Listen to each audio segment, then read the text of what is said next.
பிதா, குமாரன், பரிசுத்த ஆவி நாமத்தினால் நாம் அனைவருக்கும் கிருபையும் சமாதானம் உண்டாவதாக. ஆமீன்.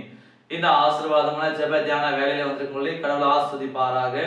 கண்கள் நேராய் நோக்க கடவுது. இன்றைக்கு நாம் பார்க்கும் பொழுது அநேகர் எப்படி வேண்டுமானாலும் நாம் வாழலாம், என்ன வேண்டுமானாலும் நாம் செய்யலாம், எந்த நிலைக்கு வேண்டுமானாலும் செய்யலாம் என யார் கேட்க போகிறாங்க?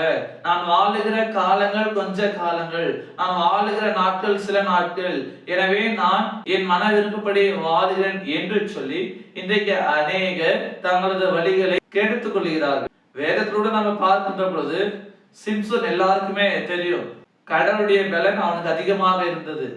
ஆனா மனிதனை எதிர்த்து நிற்க ஒருவராலும் கூடல. எத்தனை பேர் வந்தாலும் அவர்களை எளிதில வெற்றி பெற்றுடுவான். அப்படிப்பட்ட மனுஷன் கடவுளுக்கு பயந்து கடவுளுக்குள்ளாக வாழாம இருக்கிறான். ஆனால் கடவுள் ஆட்சி கொடுத்திருக்கிறார்.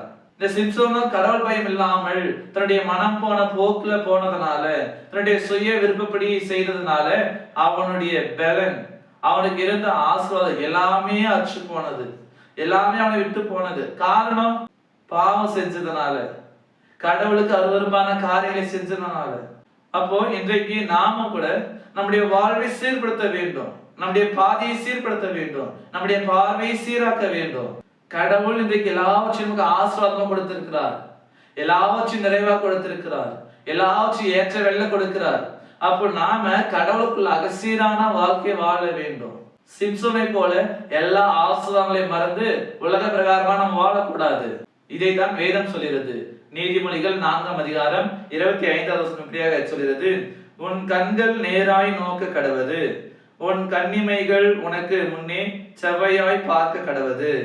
ஆம் எனக்கு அன்பானவர்களே, இன்றைக்கு கடவுளுடைய வார்த்தை சொல்கிறது, உன் கண்கள் நேராய் நோக்க கடவது, உன் கண்மணிகள் கன்னிமைகள் செவையானதை நோக்க கடவுது. அப்ப இன்றைக்கு நாம செவையானதை பார்க்க வேண்டும், நாம நேர்மையான வழியில வாழ வேண்டும். ஆனா இன்றைக்கு மனிதனுடைய பலவீனத்தை நிமித்தமாக அப்படிப்பட்ட வாழ்வை வாழ முடியல. எனவேதான் கடவுள் நமக்கு மனம் இறங்குகிறார், அவருடைய குமாரனாகிய இயேசுவை நமக்கு கொடுக்கிறார். அவர் வழியாக நம்மை நம்முடைய வாழ்வின் பாதை செவையாக்குகிறார், அவர் மூலமாக நம்மை சீராக்குகிறார். செவையான வழியில நம்மால் நடக்க முடியல, ஆனால் நமக்காக இயேசுவோ செவையான வழியில நடந்தாரு. செவையானதை நம்மால பார்க்க முடியல, ஆனால் இயேசு ஆண்டவரோ நமக்காக செவையானதை பார்த்தாரு. அவர் பார்த்த செவையானது, அவர் பார்த்த நேர்மையானது, அவர் பார்த்த நேரானது கடவுளுடைய பரலோக ராஜ்யம். அந்த ராஜ்யத்துக்கு நேராக நம்மை இன்றைக்கு திருப்புகிறார். எனவே நாம அந்த ஆண்டவரிட விசுவாசம் வைப்போம், அந்த ஆண்டவரிட நம்பிக்கை வைப்போம். அவருடைய பிள்ளையாக ஞானஸ்நானம் பெற்றுக்கொண்டு அவருக்குள்ளாக நாம சீரான நேரான வாழ்க்கையை நாம வாழுவோம்.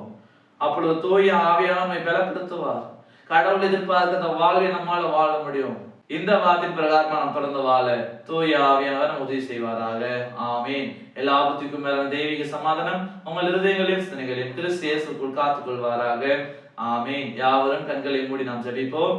எங்களை நேசிக்கிற அன்புள்ளம் கொண்ட பிதாவே, இந்த ஆசீர்வாதமும் சந்தோஷமான ஜெப தியான வேலைக்காக நாங்கள் நன்றி படைக்கிறோம். அப்படியாக நாங்களுடைய வார்த்தையை கேட்டிருக்கிறோம். நாங்கள் என்னுடைய பார்வை, என்னுடைய கண்மணிகள் எல்லாமே நேர்மையானதை செவ்வையானதை பார்க்கத்தக்கதாக நீர் தாங்களுடைய தூய ஆவினாலே எங்களை பலப்படுத்த வேண்டுமா நாங்கள் ஜெபிக்கிறோம். நீர் விரும்புகிற, நீர் எதிர்பார்க்கிற, கனி கொடுக்கிற நல்ல ஒரு வாழ்வை நாங்கள் வாழ்வதற்கு நீர் உதவி செய்ய வேண்டுமா நாங்கள் ஜெபிக்கிறோம்.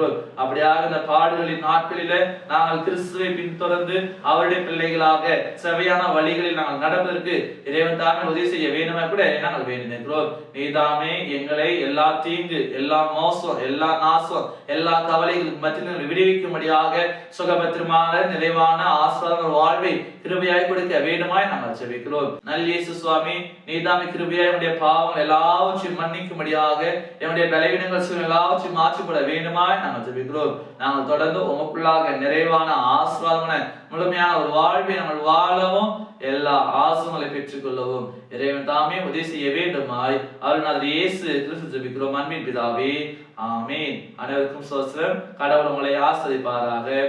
ஆமீன்.